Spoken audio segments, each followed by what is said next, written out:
बंगाल में बाबरी मॉडल चल रहा है तो यूपी में योगी मॉडल चल रहा है। इसका एक्शन लगातार तेज होता जा रहा है और संदेश सिर्फ एक ही है कि अपराध या अपराधी यूपी में बख्शे नहीं जाएंगे। और उसी की वानगी आज नजर आई शामली से, मथुरा से और हरदोई से, जहां जीरो टॉलरेंस पॉलिसी को आज जमीन पर दिखाया गया।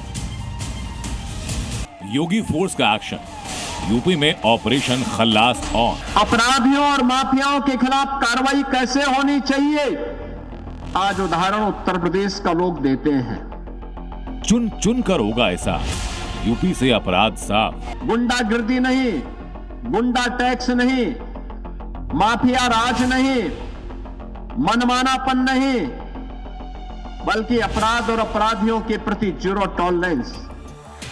अपराध के खिलाफ योगी का हंटर, टारगेट पर गैंगस्टर। अरे माफिया सब मिट्टी में मिल गया, माफिया कुछ नहीं बचाया। योगी जो कहते हैं वो कर दिखाते हैं। यूपी को अपराध मुक्त बनाने की राह में जो आएगा वो ऐसे बुलेट खाएगा, क्योंकि यूपी में अपराध और अपराधियों के लिए कोई जगह नहीं और इसी के लिए खौफ के आतंक का खात्मा किया जा रहा है। नाम मिथुन, पहचान बावरिया गैंग का सरगना, केस 20 से ज्यादा, खौफ 4 राज्यों में और इनाम 1.25 लाख रुपए। यूपी में योगी मतलब जीरो टॉलरेंस पॉलिसी, यानी अपराध किया तो इलाज बुलेट से होगा। तारीख 2 दिसंबर 2025, जगह शामली और एक्शन ये कि 1.25 लाख का इनामी ढेर हुआ। यूपी नहीं, यूपी के साथ पंजाब, दिल्ली, राजस्थान, यहां तक कि तमिलनाडु तक जिस गैंग ने आतंक फैलाया, बावरिया गैंग का सरगना मिथुन योगी फोर्स के सामने ढेर हुआ। शामली पुलिस को सूचना मिली कि कुख्यात बदमाश गांव के पास जंगल किनारे साथियों के साथ पार्टी कर रहा है। इसी के बाद एक्शन लिया गया। पुलिस को देखकर मिथुन ने फायरिंग की। 20 मिनट तक गोलीबारी चली और आखिर में बावरिया गैंग के सरगना का हिसाब हुआ। ये तस्वीरें खुद बताती है कि जिस तरीके से सफेद निशान है, उस पर कार्बाइन और उनकी पिस्टल, अवैध हथियार और अन्य दूसरी चीजें बरामद हुई थी। मृतक बदमाश अपने दोस्त के साथ यहाँ पर पार्टी कर रहा था। पार्टी की सूचना और इनामी बदमाश की सूचना पुलिस को जैसे मिली, पुलिस ने घेराबंदी करते हुए मुठभेड़ में उस बदमाश को मार गिराया। मिथुन के खिलाफ हत्या और लूट समेत 20 से ज्यादा मुकदमे थे। उसने कांवड़ यात्रा के दौरान बागपत में एक महिला से लूट की वारदात को अंजाम दिया। 2017 में झिंझाना में हुए भारत कुमार हत्याकांड में शामिल रहा। मकसद था कई राज्यों में धाक फैलाना, लेकिन यूपी पुलिस के सामने जैसे ही आया उसकी लोकेशन पर दबिश दी गई।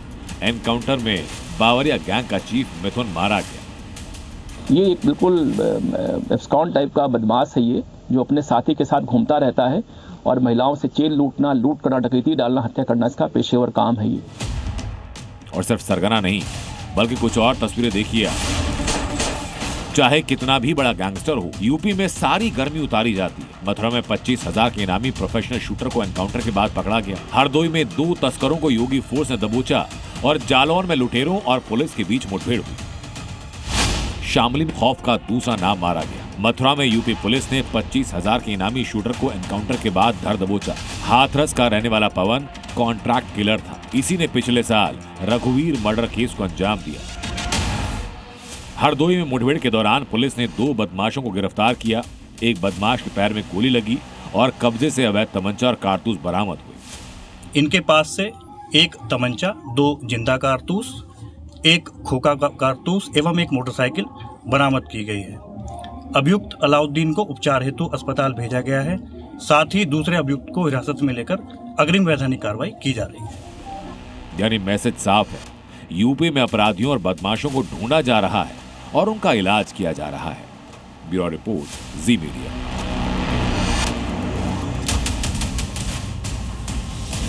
अब एक आंकड़ा बताता हूं आपको, बताता हूं कि उत्तर प्रदेश में पिछले 8.5 सालों में कितने गैंगस्टर्स को मुठभेड़ में ढेर किया गया, शपथ और कितने माफिया का अंत।